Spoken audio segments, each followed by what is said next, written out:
Ada diksi, imaji, tipografi, kata konkret, gaya bahasa, rima atau irama, tema, amanat, rasa, nada. Apa ya itu? Aha, itu adalah unsur-unsur pembangun puisi yang akan kita pelajari hari ini.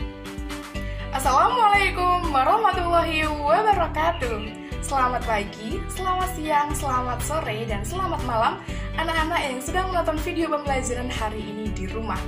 Jumpa kembali dengan Ibu Sofi Andriani dalam pembelajaran Bahasa Indonesia.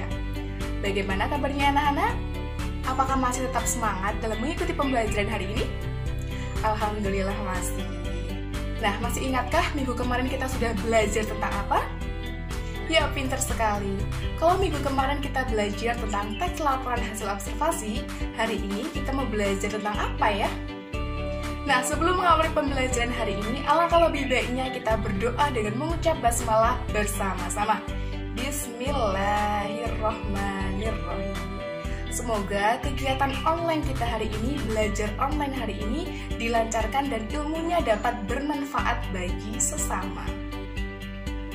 Baik anak-anak, hari ini kita akan belajar tentang unsur-unsur pembangun puisi. Nah, berikut KD-nya, yaitu KD 3.17, menganalisis unsur-unsur pembangun puisi. Kemudian ada KD 4.17, yaitu menulis puisi dengan memerhatikan unsur pembangunnya. Nah, berdasarkan KD tersebut, maka sekarang pertanyaan Ibu adalah, siapa di antara anak-anak yang pernah membaca puisi? Atau dari anak-anak yang gemar sekali menulis puisi? Sebenarnya puisi itu apa sih? Ada yang tahu? Ada yang tahu? Ya, betul sekali, pintar sekali. Jadi, puisi itu merupakan sebuah karangan atau teks yang mengungkapkan pikiran dan perasaan seorang penyair dengan mengutamakan keindahan kata-kata. Nah, dengan puisi tersebut, kita dapat mengekspresikan, dapat mengungkapkan berbagai hal. Contohnya kegelisahan, kerinduan, kebahagiaan, kesenangan yang kita ungkapkan dengan bahasa yang indah seperti itu. Nah, sebagai contohnya nih, kita sedang sedih karena patah hati, kita sedang bahagia karena jatuh cinta. Nah, apapun situasi yang ada pada diri kita dapat kita ekspresikan melalui puisi. Nah, puisi itu dibangun, disusun, dan dirangkai. Bila indah itu harus memperhatikan unsur-unsur pembangun puisi. Jadi mengapa sih kita perlu sekali untuk belajar unsur-unsur puisi? Ada yang tahu dari anak-anak? Ya, betul sekali. Jadi dengan belajar unsur-unsur puisi, maka anak-anak dapat dimudahkan untuk mengetahui makna dan arti dari puisi tersebut. Jika anak-anak tidak mempelajari unsur-unsur pembangun puisi, maka anak-anak akan kesulitan dalam mengetahui arti atau makna yang terkandung dalam puisi tersebut. Nah, adapun unsur-unsur pembangun puisi itu dibagi ke dalam dua kelompok besar, yaitu ada unsur fisik dan unsur batin. Itulah yang akan kita pelajari hari ini. Anak-anak jangan kemana-mana ya, tetap tonton video ini sampai akhir. Adapun unsur pembangun puisi, itu yang pertama ada unsur batin. Apa itu unsur batin? Ya, unsur batin itu merupakan unsur pembangun puisi yang tidak tampak secara langsung dalam penulisan kata-katanya. Adapun unsur batin itu dibagi menjadi 4 bagian, yaitu tema, rasa, nada, dan yang terakhir ada amanat. Nah, yang pertama adalah tema. Apa itu tema? Ya, tema itu merupakan gagasan pokok seorang penyair dalam puisi tersebut. Nah, adapun gagasan pokok tersebut itu akan berkembang menjadi penjelasan-penjelasan dan hubungan setiap kata demi kata sehingga dapat membangun makna yang secara utuh. Nah, agar anak-anak itu lebih mudah dalam memahami unsur batin maupun unsur fisik, maka tontonlah video dari pembacaan puisi berikut ini. Assalamualaikum warahmatullahi wabarakatuh. Saya Resi Marini dari siswa SMKN Negeri 40 Jakarta.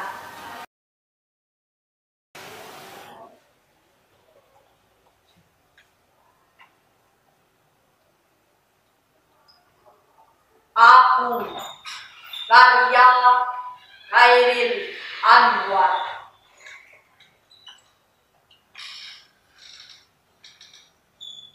Kalau sampai waktuku, ku mau tak seorang kan merayu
Aku mau hidup 1000 tahun lagi.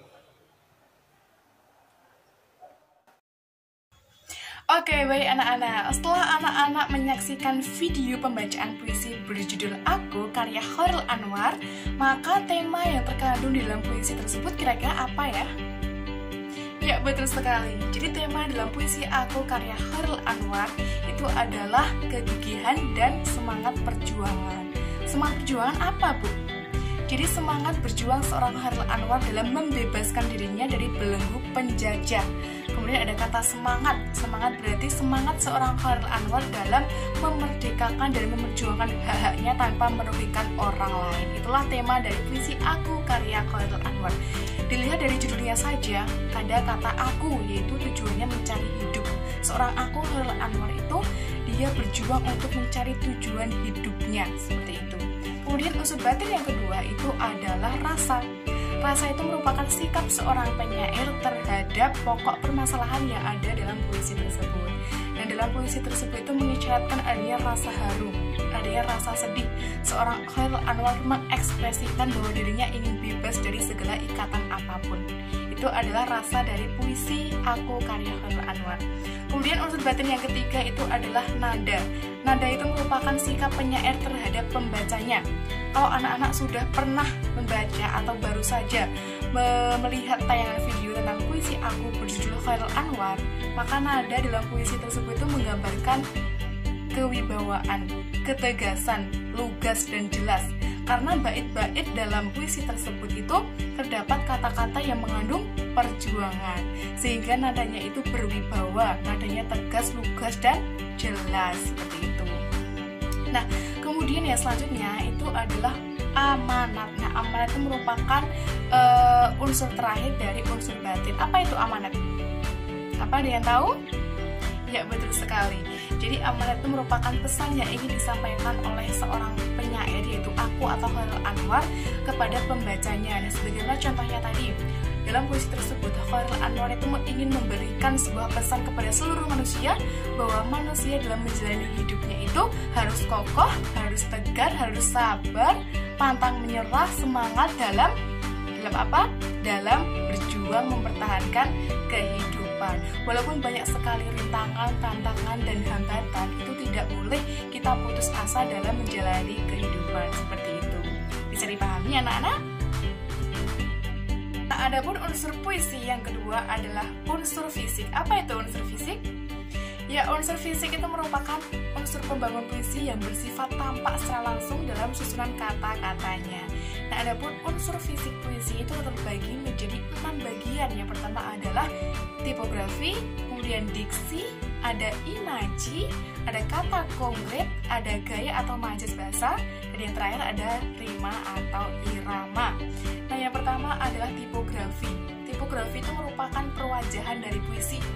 Bisa dilihat dari halaman puisi itu sendiri, bagaimana rata kanan kirinya, kemudian bagaimana baris atau bentuk dari puisi tersebut.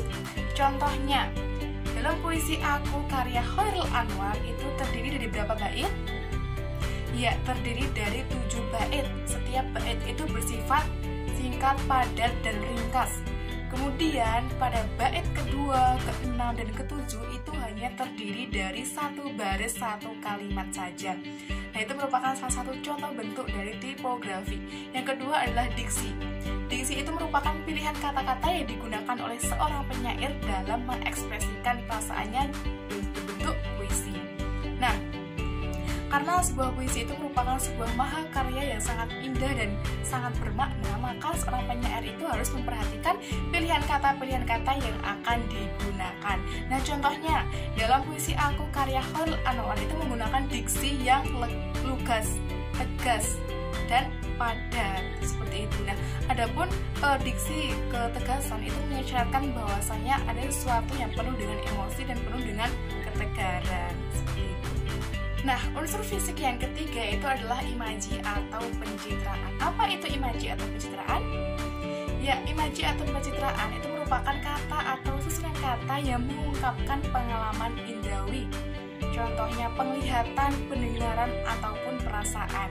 Nah, Imaji atau citraan ini dibagi menjadi 3, yaitu ada imaji suara, imaji penglihatan, dan imaji raba. Nah, contohnya dalam puisi Aku karya Khairil Anwar, itu ada bait yang berbunyi peluru menembus kulitku.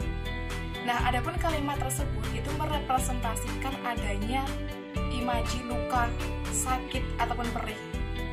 Nah, keseluruhan puisi Aku karya Khairil Anwar, walaupun rasa sakit itu terus dirasakan, tetapi sosok aku itu tetap tegar dan bertahan. Itulah imaji. Kemudian yang selanjutnya adalah ada yang namanya kata konkret, yaitu kata atau susunan kata yang dapat ditangkap oleh indera manusia yang dapat memunculkan suatu imaji. Biasanya kata konkret ini berupa kiasan atau lambang. Contohnya ada kata salju. Kata salju itu melambangkan apa sih dalam puisi? Yaitu melambangkan kebekuan cinta atau kehampaan hidup, seperti itu.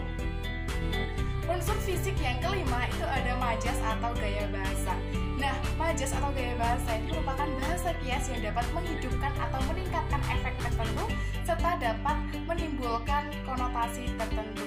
Nah, dalam puisi Aku contohnya itu salah satunya terdapat majas personifikasi. Apa itu majas personifikasi? Ya, majas personifikasi itu menggambarkan benda mati seolah-olah hidup. Contohnya ada kata peluru menembus. Nah, peluru itu kan benda mati. Seolah-olah dihidupkan bahwa peluru itu dapat menembus, seperti itu. Jadi personifikasi itu merupakan penggambaran benda mati seolah-olah hidup. Itu merupakan salah satu majas dari puisi berjudul Aku. Nah, selanjutnya yang terakhir itu adalah ada rima atau irama. Nah, rima itu merupakan persamaan bunyi dalam puisi, baik di awal, tengah, maupun di akhir. Nah, ritma itu juga diartikan sebagai tinggi rendahnya suatu nada, kemudian juga cepat tidaknya suatu nada. Nah, rima dalam puisi Aku itu lebih mendominasi pada penggunaan bunyi I ataupun U, seperti itu. Demikianlah pembelajaran hari ini yang dapat Ibu sampaikan. Kira-kira ada pertanyaan nggak ya? Jika ada pertanyaan, silakan diajukan di WhatsApp group atau boleh melalui kolom komentar. Ibu akan menjawabnya dengan sepenuh hati. Alhamdulillah telah kita lalui bersama-sama pembelajaran hari ini dengan sangat lancar. Hari ini kita sudah belajar tentang apa? Ya, materi yang kita pelajari hari ini mengenai unsur-unsur pembangun puisi. Jadi, unsur-unsur pembangun puisi itu terbagi menjadi 2 kelompok besar, yaitu ada unsur fisik dan unsur batin. Unsur batin merupakan unsur pembangun puisi yang tidak nampak secara langsung melalui susunan kata-kata yang terdapat dalam puisi. Nah, terbagi menjadi tema, rasa, nada, dan amanat.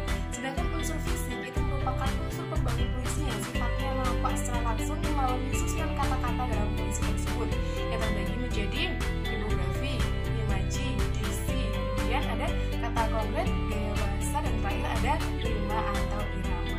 Nah, itulah beberapa ilmu dan materi yang sudah Ibu sampaikan hari ini.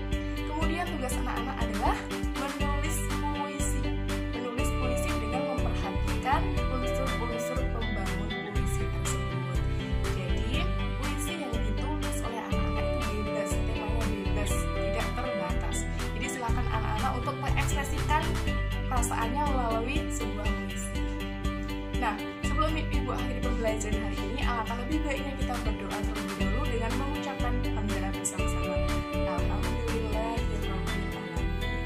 Terima kasih atas atensi dan perhatian anak-anak. Ibu akhiri